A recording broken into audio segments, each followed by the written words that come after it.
আজ চৈত্র মাসের শেষ দিন আর আমাদের সম্প্রদায়ের মধ্যে আজকের দিনটাতে আম পুজো করা হয়। যতক্ষণ না আমরা আম পুজো করেছি ততক্ষণ কিন্তু আমরা আম খেতে পাই না। এতদিন যেমন আম হয়েছে গাছে কিন্তু কোনোদিন আমরা আম খাইনি। আজকে আম পুজো করা হবে, তারপরেই আমরা আজকের পর থেকে আম খেতে পাবো। আম পুজো করার জন্য সকাল সকাল আম ভেঙে নিয়ে আমি, কাকু, বোন, ভাই সবাই মিলে নদী চলে যাচ্ছি আম পুজো করতে। এই আম পূজাটা কি এবারে তোমাদেরকে বলি।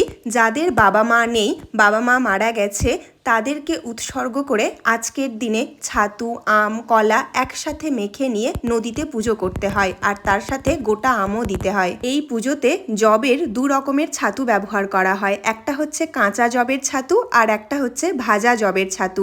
যেটা কাঁচা জবের ছাতু করা হয় সেটা পুজো করে ভাসিয়ে দেওয়া হয় নদীতে, আর যেটা ভাজা জবের ছাতু থাকে সেই ছাতুটা নদীতে মেখেই আমরা নিজেদের মধ্যে খেয়ে নিই। পুজো করা আম কে নিতে পারে তা নিয়ে এই দুটো বাচ্চার মধ্যে কম্পিটিশন চলছিল।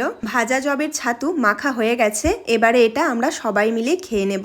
আজ 4 মাস হলো কাকু মারা গেছে। এর আগের বার কাকু তার বাবা মার উদ্দেশ্যেই পুজো করেছিল, আর ভাই আজকে কাকুর উদ্দেশ্যে পুজো করছে।